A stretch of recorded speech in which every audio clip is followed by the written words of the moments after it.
Many deadly monsters in world mythology, whether depicted as serpents, oversized beasts, or anthropomorphic giants, have the ability to slaughter thousands of humans if not completely destroy the world. Many are also so powerful that divine intervention is required to bring them down. Even the gods don't have it easy when confronted with these monstrosities. Without further ado, here are the world's deadliest monsters. These have terrified humanity since time immemorial with their savagery, evil, or sheer might. So that being said, as always, sit back, relax, and enjoy the video.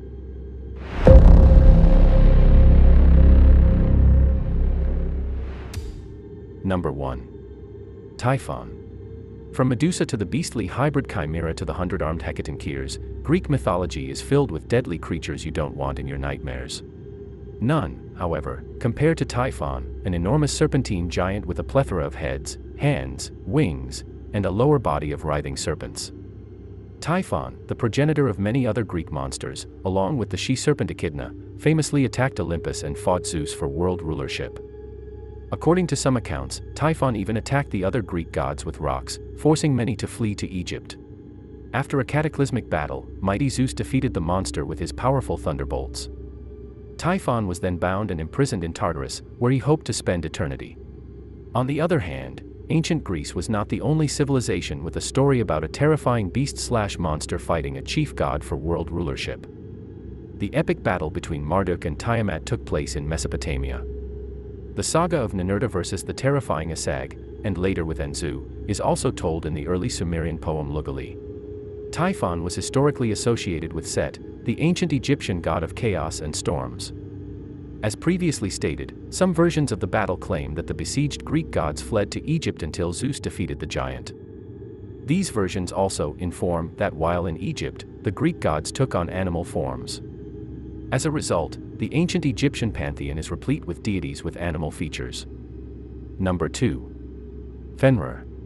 Fenrir is a monstrous giant wolf and the child of the mischief god Loki in Norse mythology. The wolf's rampage, along with that of other mythical creatures such as the Midgard serpent and Hel, will bring about the end of the current world. This is said to take place during Ragnarok, the Nordic twilight of the gods. The colossal wolf will also kill Odin, the mighty leader of the Asgardian gods, as predicted by the Poetic and Prose Edda. The All-Father will not survive Ragnarok, despite his magical and combat abilities. The monstrous wolf will even swallow him whole. The Prose Edda also revealed details about how terrifying Fenrir was even as a cub. After prophecies predicted the wolf's threat, the Sur attempted but failed to bind it. Fenrir easily broke 2 fetters wrapped around it. Undaunted, the gods had the dwarves create a magical binding and lied to the wolf that it was only needed to test the binding. They promised to release it soon after the test. Fenrir agreed but demanded a hand in its jaws while the test was carried out, an exchange that the brave god Tyr volunteered for. The binding then proves its worth, and Fenrir rips Tyr's hand off in rage. Notably, the magical binding is known as Gleipnir and is made of materials such as a woman's beard and mountain roots. In other words, unattainable objects. The Eddas go on to say that Fenrir will be bound by Gleipnir until Ragnarok. When it breaks free, all hell breaks loose. There is no stopping the monstrosity until it achieves its goal. Number 3. Surtur. In Western mythology, giants are usually bad news. Surtur is even more terrifying because he is enormous, literally aflame with rage, and armed with a blazing sword capable of decimating entire cities. Surtur is a Jotun, or giant, whose name translates to the Swarthy One, and is another mythological creature destined to rise against the Sur during Ragnarok. Surtur currently stands guard at the borders of the fiery realm spell, according to the Prose Edda. When Ragnarok arrives, he will lead the denizens of that realm in an attack on the Asgardians. During the actual battle, the ferocious giant will also clash with the great god Freyr. Freyr will perish in this perilous encounter. As if that wasn't terrifying enough, Surtur will leave a trail of fiery destruction wherever he rides, according to Prose Edda chapter 51. His flames will incinerate the earth in battle. When the sons of Muspel ride over Bifrost, the magnificent rainbow bridge leading to Asgard, it will be shattered. Worse, there is no clear indication in the ancient text or elsewhere of who will defeat or at least subdue Surtur.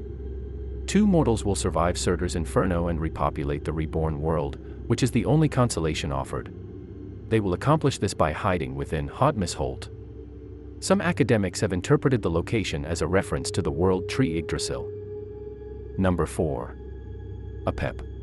Apep, another feared giant serpent by the gods, is the personification of chaos in Egyptian mythology. Feared as the eternal foe of light and truth, as well as the archenemy of the supreme sun god Ra. Apep is said to be born from Ra's umbilical cord, but descriptions of him in classic Egyptian myths are few and uneven. Some versions state that he is a crocodile rather than a snake. However, during the New Kingdom, 1570 to 1544 BC, the myth of Apep was vastly expanded to establish it as Ra's eternal foe. Apep, in particular, awaits Ra at Baku, the western mountain where the sun sets every evening. When the serpent/crocodile sees the god, he attacks, his roars shaking the underworld and his writhing causing earthquakes. Ra will always win the ensuing battle if he is protected by his entourage and empowered by prayers. The showdown, however, is repeated the following evening. In other words, the Apep threat isn't going away. To ensure Ra's victory, the ancient Egyptians will perform an annual ritual known as the banishing of chaos on the day of the prayers mentioned above. During this time, a vile serpent effigy will be burned. It is believed that doing so will protect Egypt and empower Ra for a year. Number 5. Yamato no Orochi. In terms of backstory, Japan's Yamato no Orochi appears to be the weakest monster on this list. Orochi, despite his enormous size, 8 heads and tails, and a body large enough for trees to grow on, is only known for devouring the daughters of 2 Shinto earthly deities for 7 years. There is no other mention of the monster or its abilities in Shinto chronicles aside from this crime. It is rarely even mentioned. Having said that, Orochi's true power can be deduced from the legend of its slaying.